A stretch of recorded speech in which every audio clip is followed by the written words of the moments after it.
Hello દોસ્તો, Mahesh computer technology YouTube ચેનલમાં આપનું સ્વાગત છે। આજે આપણે આવી ગયા છે જ્ઞાન સહાયકની ઓફિશિયલ વેબસાઇટ પર, બરાબર। તો એ વેબસાઇટ પર આપણે જોઈએ છીએ શું આવી ગયું છે, મેરિટ આવી ગયું છે, બરાબર। અને મેરિટ એ સેકન્ડરી અને હાયર સેકન્ડરી બંનેનું આવી ગયું છે। કયા રાઉન્ડનું? ફેઝ 2 બીજો રાઉન્ડ, જેને ઓલ્ડ ટાટ તરીકે આપણે ઓળખતા હતા, જૂની ટાટ પરીક્ષાવાળા ઉમેદવારો, બરાબર। તો એ ઉમેદવારોનું મેરિટ અહીંયા આવી ગયું છે। તો એ ઉમેદવારે એમનું મેરિટ જોવા માટે ક્યાં જવાનું રહેશે? તો એમને મેરિટ જોવા માટે સેકન્ડરી પ્રોવિઝનલ મેરિટ છે અહીંયાથી જોઈ શકશે, બરાબર। અને જે હાયર સેકન્ડરી મેરિટ છે અહીંયાથી જોઈ શકશે। હવે આ ઉમેદવારો છે એમને થોડોક બીજો પણ પ્રશ્ન થયો છે। હવે તમારે અહીંયા સેકન્ડરીનું એક એક્ઝામ્પલ દેખી લઈએ તો પહેલાં જેવી સિસ્ટમ છે, એટલે કે ફેઝ 1માં હતું એવું જ છે કે આમાં અલગ છે? તો એવું નથી મિત્રો, આમાં તદ્દન અલગ છે મેરિટ સિસ્ટમ, બરાબર। આમાં કેવું છે કે તમે ડિસ્ટ્રિક્ટ પસંદ કરશો, નો ડાઉટ છે, બરાબર। તો દાખલા તરીકે તમે અહીંથી કોઈ પણ માન લો દાહોદ પકડી લઈએ, બરાબર। દાહોદની અંદર દેખી લો ગુજરાતી માધ્યમ, બરાબર।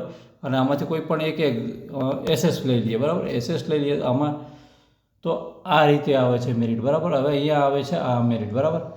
હવે આમાં પહેલાં છે આ વસંતકુમાર રણજીતસિંહ બારિયા, બરાબર। તો એમનું મેરિટ કેટલું થાય છે? તો 23ની અંદર થયેલું છે એમનું 63.25 જેવું મેરિટ થાય છે, એટલે કે આ ટાટ સેકન્ડરીની અંદર એમનું એટલું મેરિટ થાય છે। તમને એમ થશે કે સર આ મેરિટ ગણતરી કઈ રીતે થયું? તો આપણે જે એમના અંદર જે ટાટની બતાવેલી એ મેરિટ ગણતરી સિવાય આ અલગ છે, એટલે કે અમને ઓનલી ટાટને જ ધ્યાનમાં લીધી છે, ટાટનું માર્કશીટ છે એને જ ધ્યાનમાં લીધું છે। બાકીના જે ડોક્યુમેન્ટ્સ તમારે ડિસ્ટિંક્શન પાડી લાવે કે ગમે તે હોય કે એટીકેટી હોય કે ગમે તે હોય, એને કોઈ લેવા દેવા નથી, એવી રીતે રાખી દીધું છે। આ તમે અપલોડ કરેલી વસ્તુ છે એ તમે જે તે જગ્યાએ વેરિફિકેશનમાં દર્શાવી દેશો તો એ ફાઇનલ થઈ જશે। આ તમામ ઉમેદવારોનું વેરિફિકેશન વખતે જે તમે અપલોડ કરેલા એ લઈને આવશો એવી આશા રાખું છું।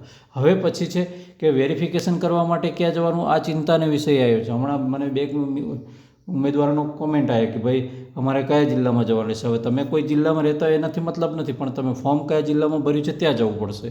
હવે તમને એની વાત કરી દઈએ તો આપણે ફરી પાછા આવી ગયા છે ઓફિશિયલ વેબસાઇટ પર જ। અહીંયા ફરી પાછા અને આને સ્ક્રોલ કરીશું ને ઉપર અહીંયા પછી જે એવું કહી દેશે કે જિલ્લા વેરિફિકેશન કેન્દ્રોની યાદી, બરાબર। અહીંયા એવું આપેલું છે આ જિલ્લા વેરિફિકેશન કેન્દ્રોની યાદી। હવે કદાચ એવું બની શકે કે તમે સેકન્ડરી છે, સેકન્ડરી એક જગ્યાએ ફોર્મ ભરેલું છે એ અલગ જિલ્લો છે, અને હાયર સેકન્ડરી તો બંનેમાંથી કોઈક એક છોડવા જ પડવાનું છે, પણ આમાંથી તમે એક મેરિટ છે એને ધ્યાનમાં લઈને અને વેકેન્સીને અંદાજે લઈને ચાલી શકો છો। હવે સેકન્ડરીની જે વેકેન્સી છે એ તો મારી ઓફિશિયલ જે યુટ્યુબ છે એની અંદર મેં મૂકી દીધેલી છે, બરાબર, એટલે એની અંદરથી તમે જોઈ શકશો। પણ હાયર સેકન્ડરીની વેકેન્સી છે તમને ક્યાંય જોવા મળવાની નથી, બરાબર। તો એમાં જરા તકલીફ જેવું કામ છે। હવે બીજી વાત કરીએ તો આ કેન્દ્રોની યાદી છે એ શું છે? તો એ ત્યાં તમારે પહોંચવાનું રહેશે। દાખલા તરીકે અહીંયા વાત કરી દઉં છું, હું મહીસાગરની વાત કરું છું, બરાબર।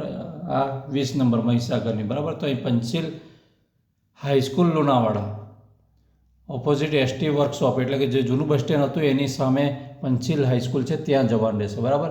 ઓલરેડી કોઈક બીઆરસી ભવન કે આવું જ હશે, જ્યાં તમે વેરિફિકેશન કરાવવા જશો ત્યાં એવું જ હશે, અને કોઈક મોટી પે સેન્ટર કે કોઈક શાળા હશે એવું બની શકે, બરાબર, પણ આવું જ હશે। એટલે દરેક ઉમેદવારો અને આ જે છે હમણાં તમે જોઈ શકો છો આ પીડીએફને,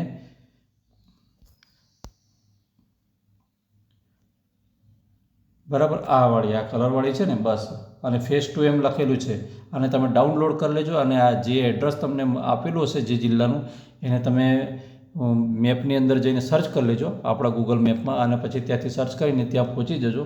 હવે એટલું તો તમે કરી શકશો એવી આશા રાખું છું, કેમ કે આપણે ટીચર બનવાના છીએ, બરાબર।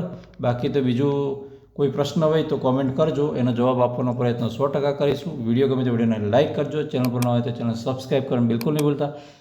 ફરી મળીશું આવી જ માહિતી સાથે, ત્યાં સુધી રજા આપો। જય હિન્દ।